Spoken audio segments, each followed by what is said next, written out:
One moment. Okay. Welcome to our monthly Bridge Lunch Break event series. Today, we are discussing Michigan's 2022 elections, and this event is hosted by Bridge Michigan. My name is Amber DeLinde. I'm the Membership and Engagement Director at Bridge Michigan. I'm joined here today by several of my colleagues, but I want to particularly in this moment recognize my colleague Josiah Foster, who is helping manage our kind of co-hosting today's event, helping manage the technology. So if you have any questions about the technology on today's Zoom, feel free to send him a chat message.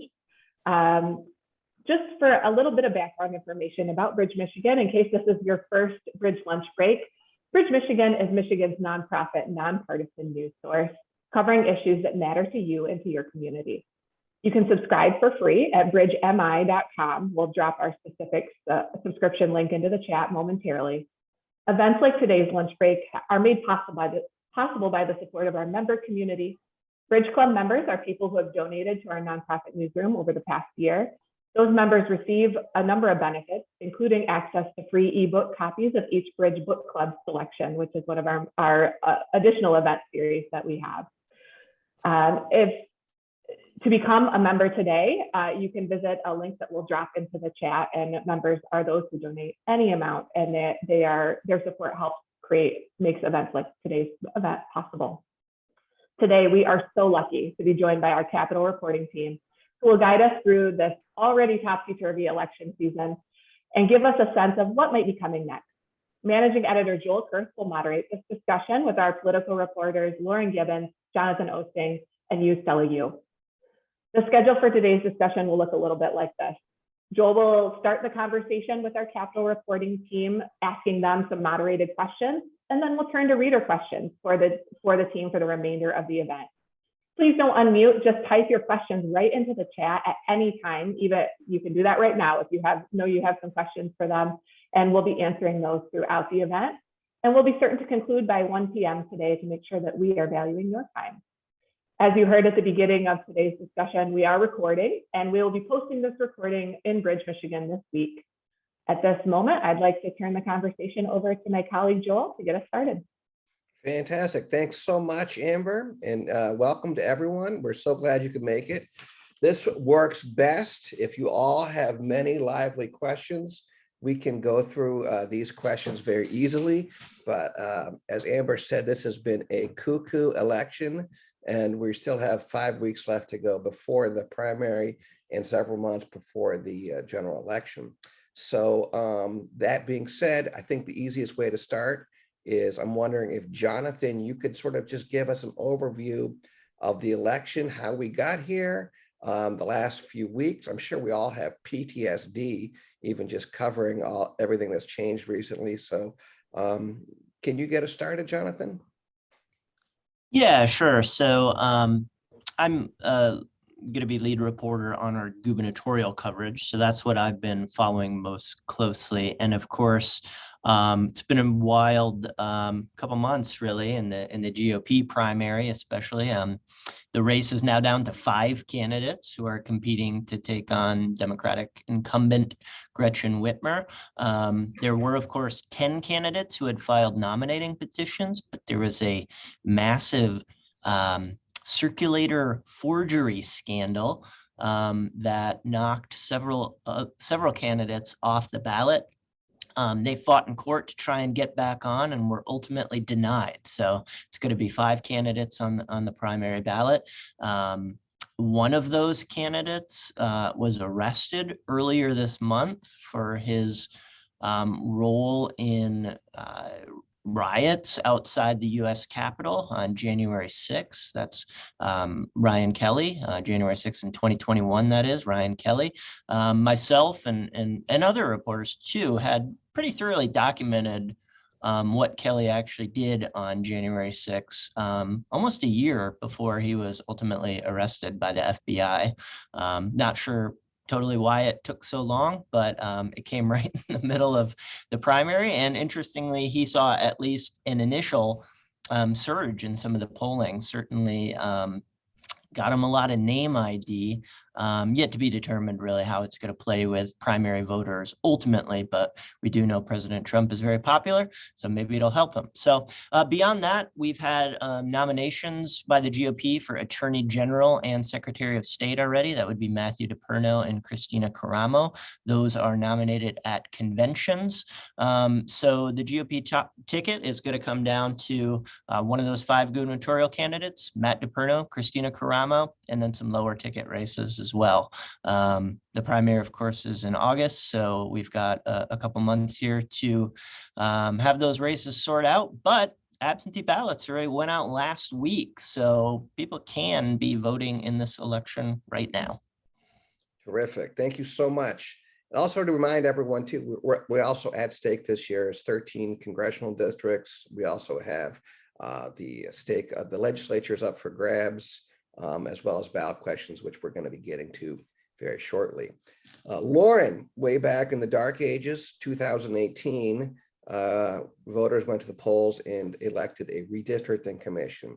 I'm wondering if you could talk about what that redistricting commission did and how the elections are going to be different this year because of their work. Absolutely. Well, as Joel said, the Redistricting Commission's work dates back to 2018. They completed their work for the most part in December of 2021, and they put together 3 maps that while some were concerned about how they turned out, there's still a couple of pending lawsuits for them. So far, they have held up. Now, the big questions that remain in this legislative cycle, it depends on who comes out, and there's lots of different factors at play, but really one of the big things is legislative majority, and that's where redistricting could really play a role, especially in the Senate races. Senate Democrats are really looking to this 2022 cycle as a sign of hope. Republicans have controlled that chamber for decades, and the new maps make that Senate race a lot more at play. Now, the congressional districts are also really interesting. We've got at least, we have Andy Levin and Haley Stevens running against each other.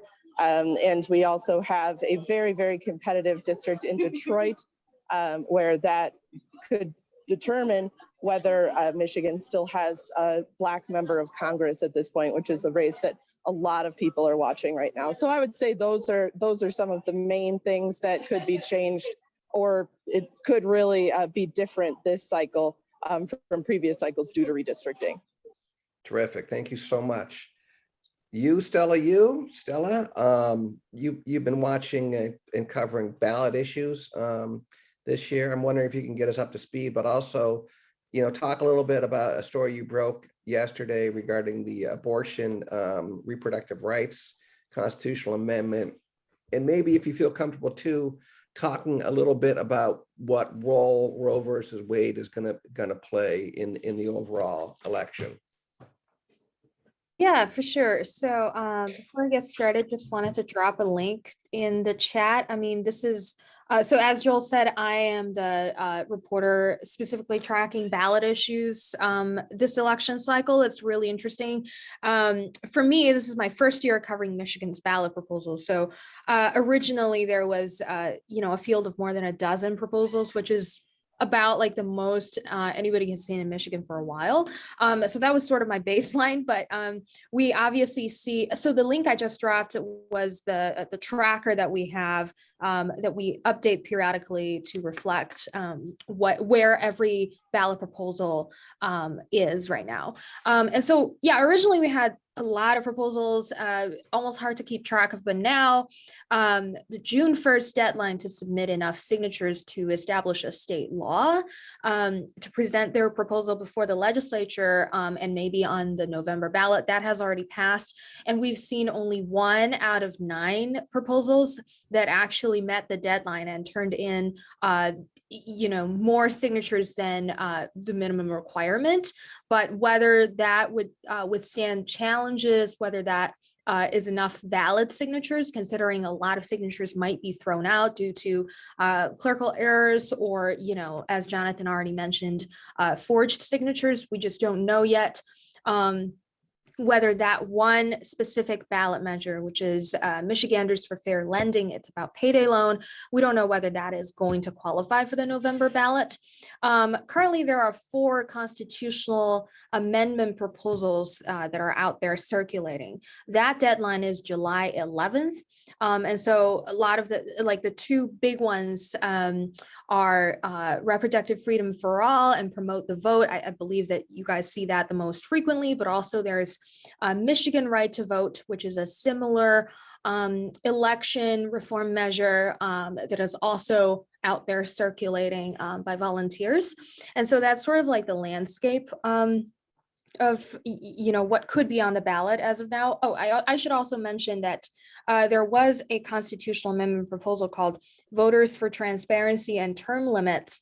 That was going to, they were also in the process of gathering signatures, and that would basically establish this 12-year flat term limit for representatives and senators. So currently, a representative can be can serve in the House for up to 6 years, and a senator can serve in the Senate for up to 8 years, but they can run for another chamber and stay there for a total of 14 years, up to 14 years if they want. And this ballot initiative would make it so that it's a flat 12-year regardless of which chamber you're in.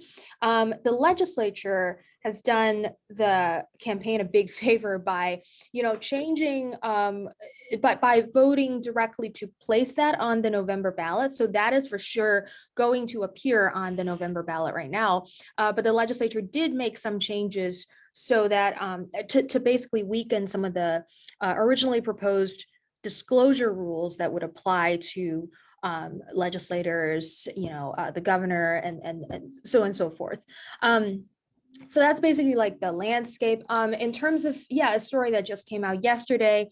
So I spoke to the Reproductive Freedom for All campaign yesterday, and they told us that they had gathered more than the 425,000 signatures required. Obviously, they have to validate. And Stella, just for a second, that is the constitutional amendment that would enshrine abortion rights into the Michigan Constitution, because as folks know, obviously Roe versus Wade struck down reproductive freedoms that have been enshrined since 1973, relegating that to the states. And Michigan has a 1931 law that would criminalize abortion. And so this constitutional amendment, what would it do? So this would basically just kind of enshrine the abortion rights directly into the Michigan Constitution and keep abortion legal from there. And so we've heard AG Dana Nessel, for example, saying that because of the fluidity of the law, currently we have a preliminary injunction from a lower court judge. That is the only thing that stands, but that is the only thing that's keeping abortion legal in Michigan right now, but that could change. And the 1931 law could spring back into effect anytime after the injunction is perhaps lifted. And so a lot of the supporters for this constitutional amendment proposal have been saying that this ballot measure is the quote best way to make sure that abortion access is preserved in Michigan. Wow. Great. So Jonathan, do you know roughly what the impact on Roe versus Wade will do in terms of turnout and political outcomes? And along with those lines, Michigan's a notoriously purple state. Are there other factors, other areas of the state that people should be looking at, come November? Yeah, so I think as of a couple months ago, on paper, this is looking like a very good election year for Republicans. There are just, national factors in a midterm that typically play a big role in elections like these. There's high inflation right now. There is high gas prices. President Joe Biden is very unpopular according to polls. So surveys taken of Michigan voters earlier this year suggested there was a lot more motivation to vote on the side of Republican voters right now who are angry about those factors and perhaps, pandemic related stuff, restrictions under Whitmer. That said, pollsters I've talked to suggest that since the leaked decision in Roe came out last month, they've seen Democratic motivation really leap, especially amongst female voters, as you might imagine. So I think the pollsters I've talked to suggest this is going to be perhaps another high motivation election for both political parties, as it was in 2020. And in Michigan, generally purple state, but in high turnout elections, Democrats tend to do pretty well. So, I don't think anybody or most people on the Democratic side were happy about the Roe v. Wade decision, but it could motivate their voters in what might have otherwise been a challenging year for Democrats. For sure. And this is for any of you. There was a question on the chat, I think, about which Democrat running for statewide office is the most vulnerable. I want to put a caveat out there that this is not the sort of issue that horse race journalism that Bridge engages in on the website, but it sure is fun to talk about. Does anyone want to take that? There was a question about who among the three Democrats is most vulnerable. I can take that. I mean, we know from 2018 that already in that race, Dana Nessel won by the smallest margin of the three top statewide candidates, that being Governor, Secretary of State, and Attorney General. So already in 18, she won by a slimmer margin. Now, we don't know how voters are going to take to Matt DePerno, the Republican nominee.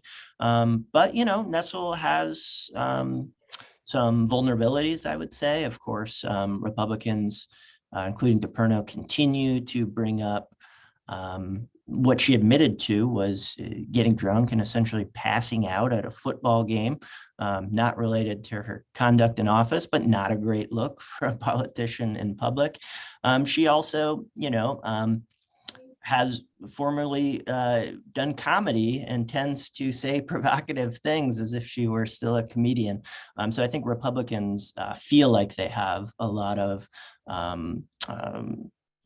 figurative ammunition to use against her in campaign ads and stuff like that. That said, Matt DePerno is a very far right candidate. He is not just a somebody who promotes the idea that the election was rigged in 2020. He actually was an active participant in efforts to overturn that election. So he has some vulnerabilities as well. Great. Hey, Lauren. Yeah, I can. Oh, I was just going to jump in and add Sure. to that. I think in all three of these races, you're seeing pretty strong binaries, right? These are almost polar opposite candidates in every sense of the word, and especially if voters are, motivated to go to the polls on issues like abortion, for example. It's in all three of those races, Democrats have been very vocal about protecting the right to abortion, while all of the Republicans have been very staunchly opposed to abortion rights. So especially if we're thinking about how that decision impacts the race, it kind of is up to voters on, the choice on that particular issue is pretty clear. But I do agree with Jonathan in the sense that in terms of the material that's out there and the comments that have been made, I do think, on paper, it could be the most difficult for Dana Nessel. Very interesting. Since we have you, I was going to ask too, if you could weigh in on the congressional races. Which ones do you think are the most interesting? And also, we have a reader question about what you think about the congressional race for the 13th district. And refresh my memory, is that, I know it's Southeast Michigan, is that the That's Brenda the Lawrence Detroit district? district, the Detroit. 13th, yeah. So in that particular district, we have seen a lot of endorsements come through for Portia Robertson. We have seen a lot of name recognition for John Conyers, but there are a lot of strong candidates in this race, a lot of people with legislative experience, a lot of people who have good fundraising prowess. So really, it could be up in the air, and it almost comes down to, you know, at the end of the day, what voters remember when they go to the polls. So I think in terms of, yeah, those Portia Robertson has been picking up a lot of endorsements in recent weeks, but I wouldn't necessarily say that's any guarantee at this point. Now, in terms of the other races, certainly the interesting primary races right now are the 13th and the Levin Stevens race. We've got two incumbents running against each other. That will be very interesting to watch in August. We also, I would say, the West Michigan, the 3rd Congressional District, Peter Meyer has a primary challenger, but that is also going to be a very interesting general election race as well, because we saw under redistricting that get a lot more competitive than his previous district was. Now, the other race I would recommend watching in the general election is the race against Alyssa Slotkin and Tom Barrett, also a very competitive seat, a new, more Lansing-based district. Certainly the Democratic base of Lansing is a benefit for Alyssa Slotkin, but Tom Barrett is very popular among his section of that district in the state Senate. He's a strong candidate as well. So I think that will be another really interesting one to watch come November. So you guys are going to be busy. Is that what you're saying essentially? Oh yes, always busy. So Stella, turning back briefly to ballot measures, we have a reader question about Secure My Vote, which yeah, that was one of the big surprises that did not make the ballot. I think a lot of folks thought that Michigan was going to head to the polls in November to weigh in between ballot measures that would expand voting versus making absentee voting more difficult. We have a question from a reader who says that although they failed to submit signatures by the June deadline, they want to know whether it means that it's text, even if it is submitted by the legislature and passed by the legislature. Does that mean that it would not qualify for this election cycle and could be vetoed by Governor Whitmer? That's the question. And then maybe as you answer it, talk a little bit about the uniqueness of Michigan's law in that the legislature can just unilaterally pass these bills. Sorry, Yeah, sure. Yeah. So, so a general update on the status. I mean, yeah, the campaign on the deadline on that day did say that they found, you know, more than 20,000 forged signatures in there, and they would not submit, but they did pledge to keep collecting so that they can submit. So there's, like, I looked on that day, I looked through the legal language in, you know, Michigan law. I mean, there isn't legal language that kind of like, you know, requires the Bureau of Elections to review their signatures, even if they submit it this year. So basically, if they miss the deadline, the Bureau of Elections should first fulfill their legal obligations to review the ones that did meet the deadline. And so by the time, even if the Bureau of Elections reviews the signatures that are submitted later by Secure My Vote, the Board of State Canvassers still has to certify it. And by the time they certify it and present it to the legislature, it could very well be next year, where you know, the campaign may you know, just kind of run into a less favorable legislature. And so I don't know if that answers the question. There is a second part of the question, Joel. If there was, I forgot it. I'm not gonna lie to you. So there we do have a question from Mary. Forgive me if I'm mispronouncing this. Pollock, I think. Not much of a fisherman, but she wanted to know what companies are responsible for the fraudulent signatures and what liability they hold for the candidates. And ultimately, I think a question regarding the signature fraud scandal is who's the victim? What's your opinion on that? I think that's interesting. So my colleague Mike Wilkinson and I actually published a story on that. So the state identified, after analyzing the signatures for those gubernatorial candidates that got kicked off the ballot, they identified 36 circulators with their names on these petition sheets that seemed to be forged. And that is just after analyzing a sample of all the signatures that were submitted. And so of these 36 circulators, 30 of them we found, at least 30 of them, had linked to this man called Sean Wilmoth, who in 2011 was convicted of voter fraud in Virginia. And so basically, we tried to reach him, but like I don't know where he is now. And, the Detroit Free Press reported that his house was searched as part of the investigation into this whole forgery scandal. So yeah, if you're curious about the company, I would say like the one that we know that was tied to these forgeries was Sean Wilmoth's First Choice Contracting LLC.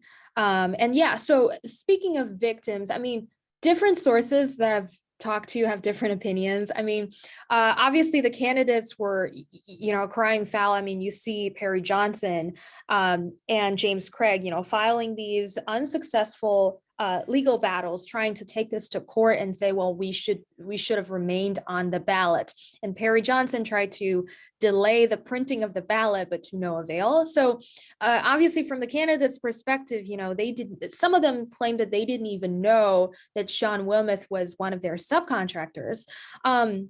And so I mean, certainly their campaigns took a hit, but to some other people, I mean, that the fact that 5 gubernatorial candidates got kicked off the ballot because of this shows that the system in place works to prevent forgery from, prevent candidates with forged signatures from going onto the ballot. And so for them, the candidates aren't necessarily victims. They just should have done a better job to control, in terms of quality control.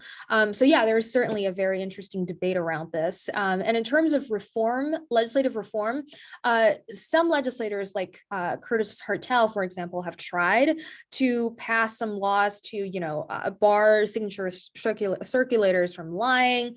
And some other states have tried to pass similar reforms as well, but the court has struck some of those down, basically saying, you can't really prevent them from lying because it is a First Amendment issue. And so it is very hard to find areas to reform that kind of strikes this balance. And yeah, it's amazing. So politics apparently is a messy business. Speaking of messy businesses, Jonathan, I think our jaws are almost off the floor after yesterday's hearing in Washington, D.C. regarding January 6th. The elephant in the room for Republicans is Donald Trump. We have several questions regarding Trump's role in the elections in Michigan. Can you speak at all about that? We have one specific question asking if everyone running for the ballot who supports his false claims that he won Michigan. But can you answer that and then also speak more broadly about his halo or shadow, as the case may be? Sure. So of the 5 candidates who remain in the race, 4 of them have said they believe Donald Trump won Michigan's election in 2020, even though he officially lost by 154,000 votes in an election that the Senate GOP Oversight Committee said should be trusted and was not, marked by widespread fraud. The only candidate who did not say that is Kevin Rinke, a businessman from Metro Detroit. Rinke, however, has certainly tried to tap into the base of Republican voters who believe that as well. He's running an ad statewide claiming that dead voters always vote for Democrats, sort of playing on this fear of election fraud. Of course, there have been audits of the Michigan election finding that very, very small numbers of so-called dead voters may have somehow cast a ballot. Usually that would have been because they submitted an absentee ballot and then died before election day. Regardless, there would of course be no way to prove whether they voted for Democrats or Republicans, because Michigan has a secret ballot for good reason.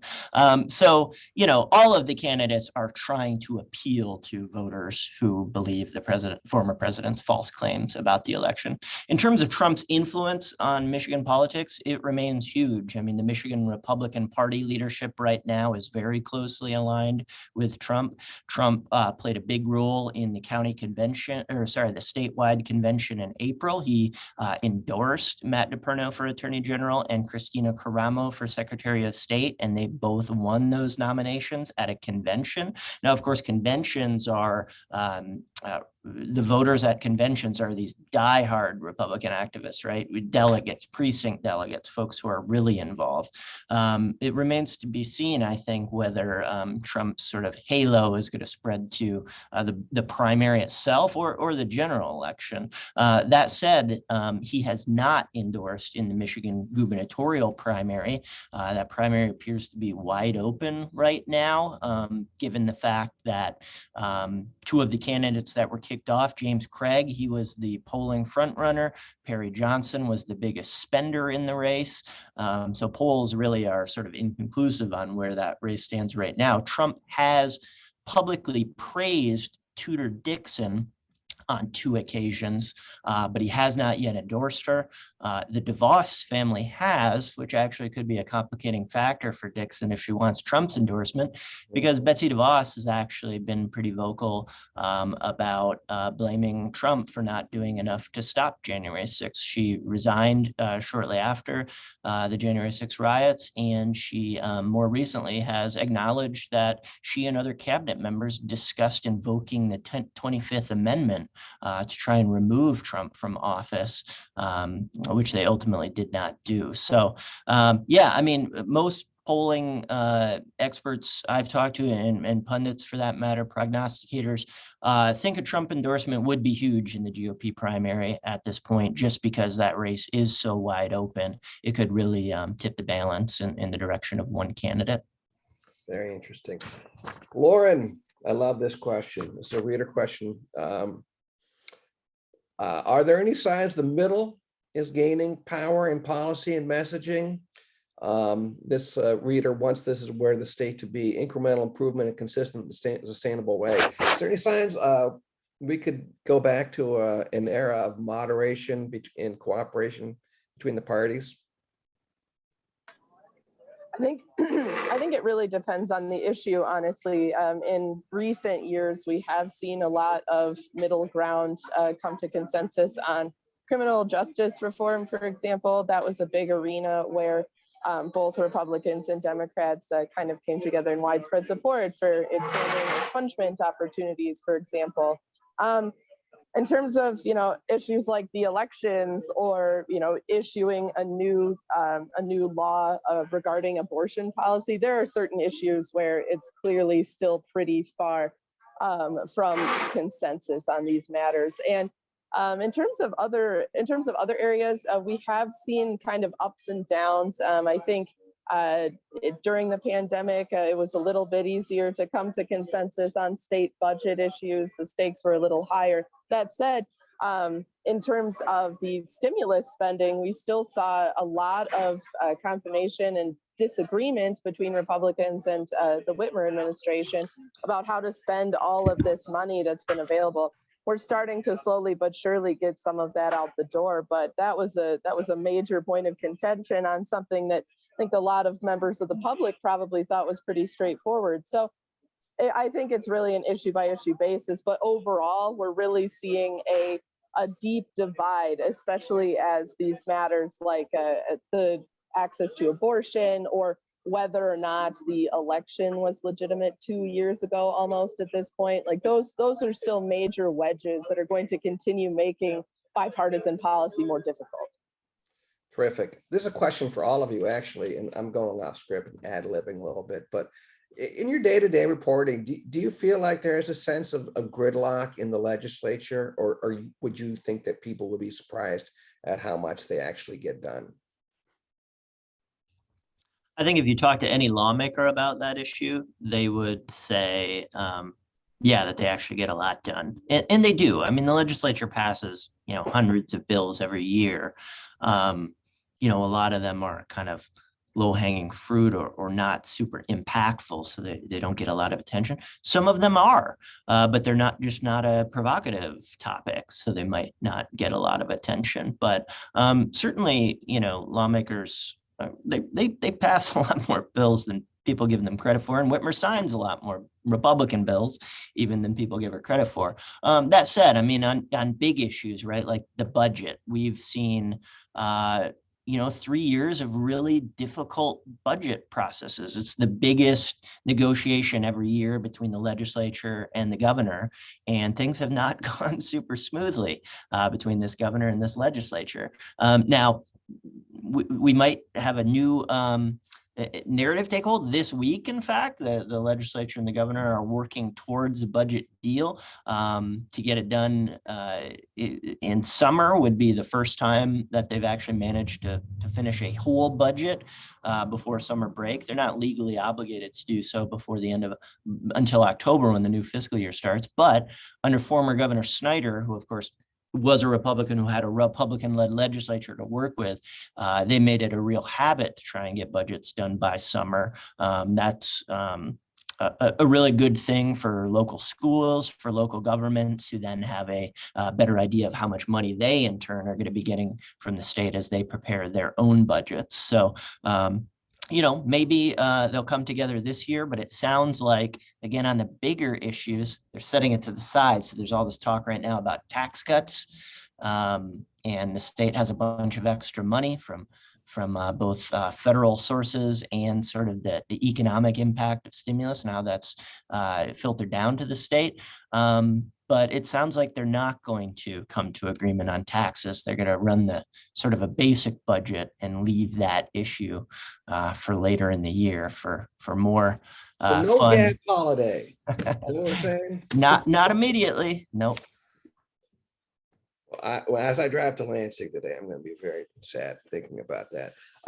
Stella, there's been a lot of questions in the chatter. You've been very diligent about answering them as they come in. Some people may not be following along. Can you walk us through Protect My Vote and Secure My Vote, the two competing ballot measures, what they would do and what would happen if they both pass? Yeah, sure. And just so we know, I mean, it's Promote the Vote and Secure My Vote. I mean, Yeah, I can't even keep it straight. Certainly there is Protect My Vote, which is a ballot issue committee, but that is working against Secure My Vote. But it's not circulating its own ballot proposal. And so someone asked this question earlier. So early in the days, when Secure My Vote and Promote the Vote were both circulating, I mean, Secure My Vote, its nature is that it would change the state law to, require voter ID, for example, at when you cast a vote or when you apply for an absentee ballot, that is when you just have to present your voter ID instead of, like saying, okay, I forgot my ID at home. I can sign an affidavit and maybe I can present you with my ID later to sort of make it up. And so Secure My Vote would also ban, outside election funds, like the Zucker bucks that we saw in 2020 during the pandemic. And so it does a lot of things. I mean, if you go to our election tracker, that is where you will actually find like kind of like a the summary of what each one would do. And so obviously for Secure My Vote, I mean, it would have barred unsolicited absentee ballot applications. That is a sticking point, obviously, because Jocelyn Benson mailed out this massive absentee ballot applications, and the Republicans have been kind of criticizing her for that. And so Secure My Vote, currently it's still gathering signatures. We're not sure whether it's going to be presented before the legislature or not. But even if it is, if the voters embrace Promote the Vote, which is a constitutional amendment that basically does everything to the opposite of Secure My Vote, it would preserve the current, voting rules and sort of like expand, voter access in general. If voters embrace that one, then it would basically trump the state law proposal that is Secure My Vote. So basically if both passed, then Promote the Vote would prevail, is my understanding. So You need like a crib sheet to keep track of all this stuff. The names, especially since everybody creates a ballot Absolutely. committee using MI to stand for my. It's very Right. What do they do in Delaware? Hey, Lauren, speaking of absentee ballots, they came out recently. A couple questions. Do we have any sense about whether absentee ballot participation in Michigan is going to be similar to what it was in 2020, or are we thinking it's going to be more of what it was in 2018 when there were not quite as many people voting, obviously because of the pandemic?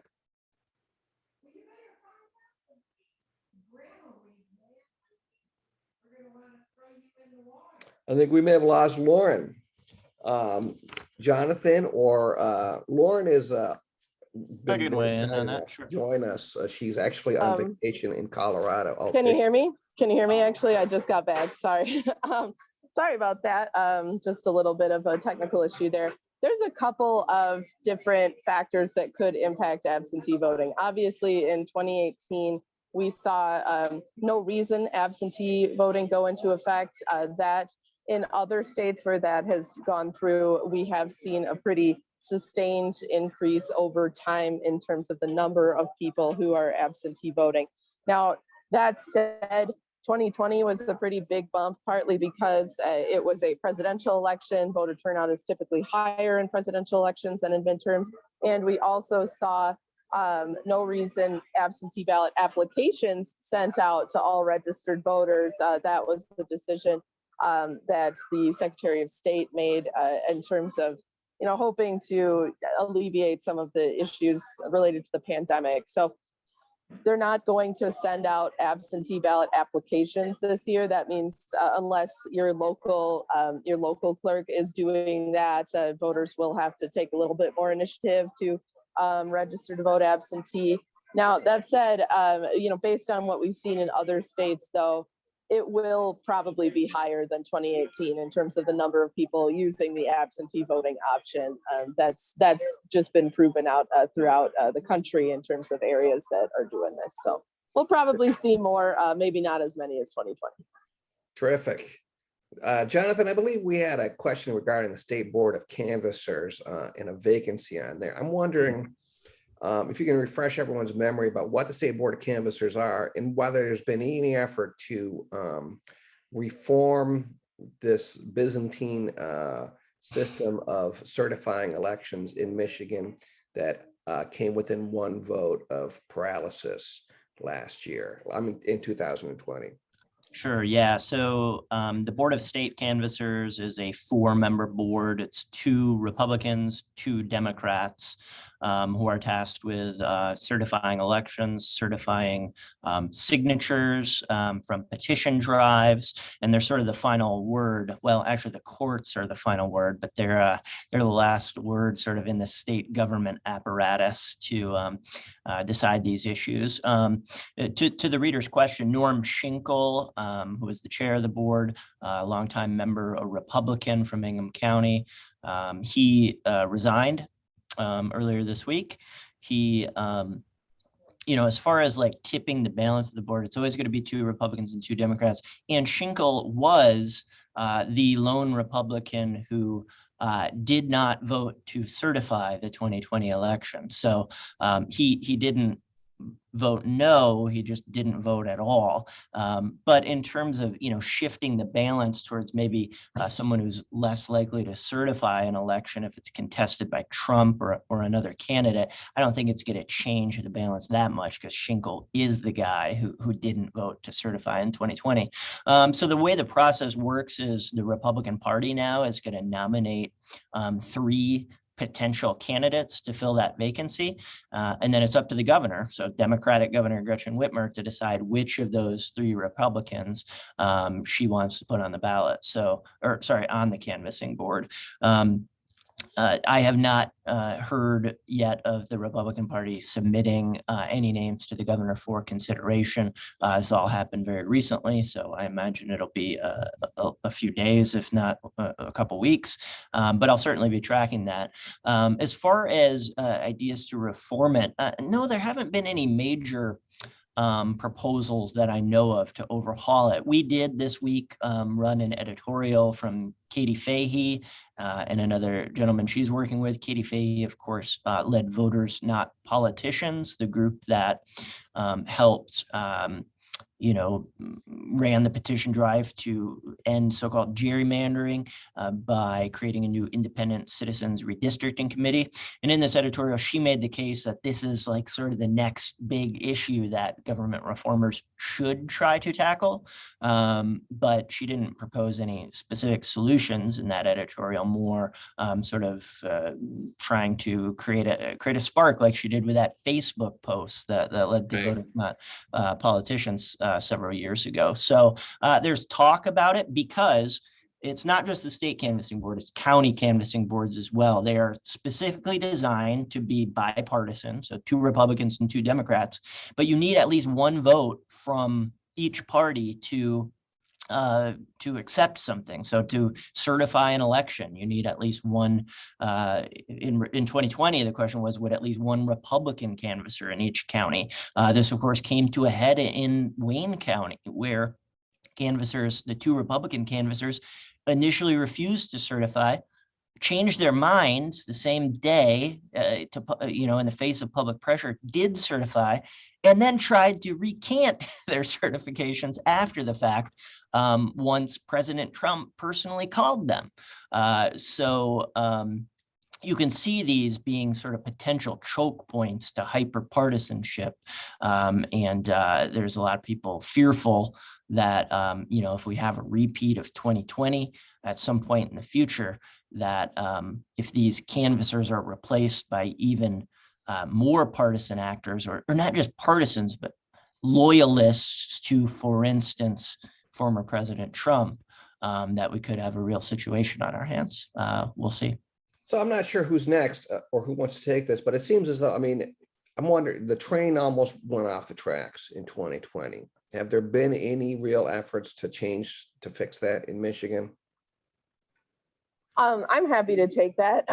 In terms of the Board of State Canvassers, it would be really difficult to change that. This is part of the state constitution, and it would probably require some kind of constitutional amendment, at least if you want to change exactly the form or function of how the state canvassers works. To add to that, the likelihood is if something derails, that would probably go straight to the courts, go to a court challenge, as we've seen when the Board of State Canvassers deadlocks.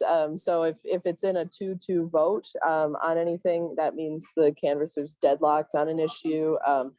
And that can kind of pose an issue, right? When you're trying to determine something and you've got 2 Republicans and 2 Democrats, it's not exactly a bipartisan decision if they keep disagreeing with each other all the time. So yeah, I guess the short answer would be it'd be pretty hard to change the whole system without looking to the Constitution. And I haven't necessarily, as Jonathan said, heard any plans on what might work better. It's a system that's been in place for decades and hasn't at least come to the fore before 2020 in the same way that it did. I'd covered Board of State Canvassers meetings for a long time prior to 2020, and I never saw the thousands and thousands of people tuning in the way they were for the 2020 election results. So the focus is going to continue in 2022. I'm just not sure that we'll see concerted efforts to change it this cycle. Yeah, as of now, nothing has actually changed in terms of election administration law. So Republicans have certainly proposed a lot of things which Whitmer vetoed and now have become the Secure My Vote petition drive, mostly to tighten, voter ID laws and outside money and things like that. That said, Whitmer has basically taken a blanket veto approach and also vetoed some stuff that actually had some bipartisan support in the legislature, dealing with poll worker training, for instance, seemingly innocuous stuff, but it was packaged together with other GOP proposals, and she just blanket vetoed all of it. Certainly she said she's open to discussing realistic reforms. I mean, one issue that seems to just be the lowest hanging fruit here is the idea of giving clerks more time to count absentee ballots before election day. Under current law, last year for the first time, they gave them 1 day to pre-process absentee ballots, which meant to open an outer envelope, but not take the ballot out of its secrecy seal, not really do anything to feed them into tabulators or anything like that. And because we had such a huge, amount of absentee ballots, an entirely predictable scenario unfolded, which is that it took local clerks a long time to count these ballots. And in that vacuum is when we saw Trump and his supporters say, well, look, we were winning on election night. Now we're not winning anymore. Right. Well, everybody knew that was going to happen because the absentee ballot vote was always going to favor Democrats because Trump had spent months trashing the process.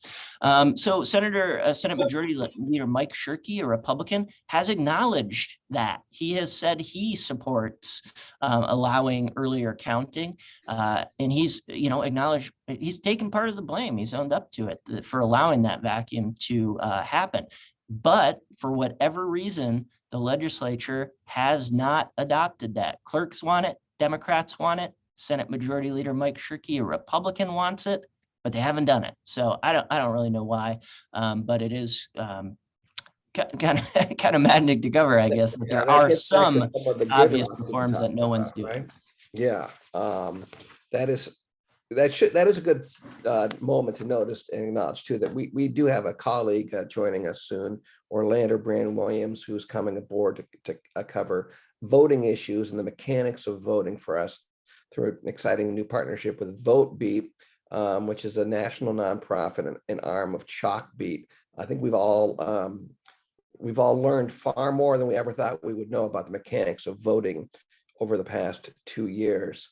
Before we conclude, I want to acknowledge too, Ken Winter, our friend, had asked if we're going to be able to get into the actual positions of each candidates regarding things like environment and the economy. I'm not sure there's time left anymore to do that justice. I do feel like those are going to be issues that we explore in depth in Bridge over the next few months.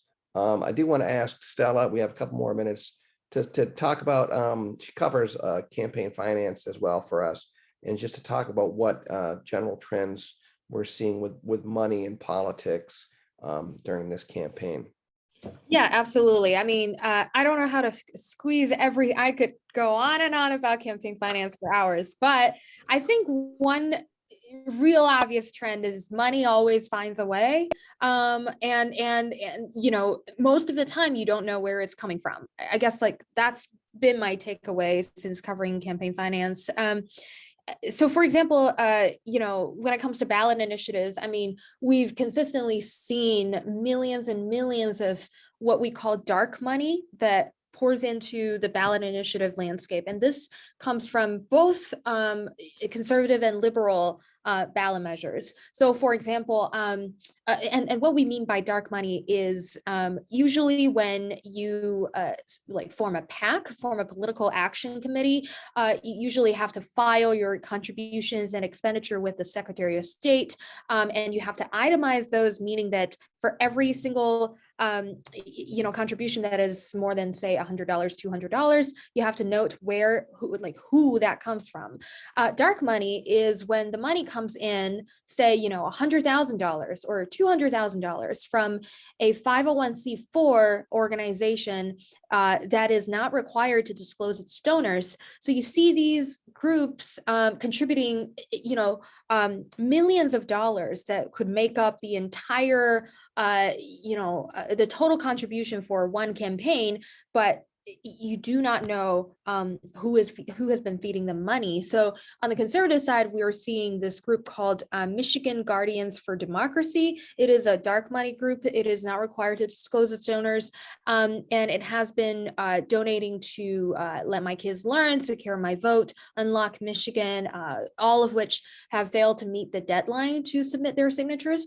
On the Democratic side, we're seeing this DC-based dark money group called 1630 Fund, which has been given just millions and millions of dollars in. So so money always finds a way. And I guess, for those who are not campaign finance nerds, you don't check the reports very often, but this is something that you should know, is that for us, it is really hard to know who's actually bankrolling these efforts. And we're all going to be keeping a close eye on that for our readers, right? And one quick question, anybody want to venture debt? Are we going to see the Donald in Michigan in the next 2 months, 3 months, 4 months? If he endorses in the race, I would imagine he might come, but I think it's actually up in the air right now, whether he's going to endorse. He doesn't like to lose.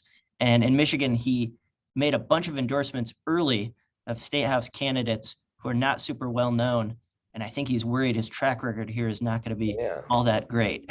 The only way to keep that batting average up is to not go up to bat. Sorry for the sports metaphor. Well, I think that's basically our time. I encourage everyone to keep reading. And personally, this works because of feedback from readers. If there's something we're covering, if there's something we're not covering, we need to hear about it from you. And we really value our relationship with readers, and just thank you so much. I'm going to swing it back over to Josiah Foster. Right. Thank you so much, Joe, for being an amazing moderator. I want to thank Lauren, Jonathan, and Stella too for just being amazing panelists. And I want to thank our participants for being amazing participants, asking questions and sticking an hour out of your day for us. You didn't have to do this, but you did. I want to remind everybody that we'll be posting this recording sometime this week. So be on the lookout for that wherever you get your Bridge news.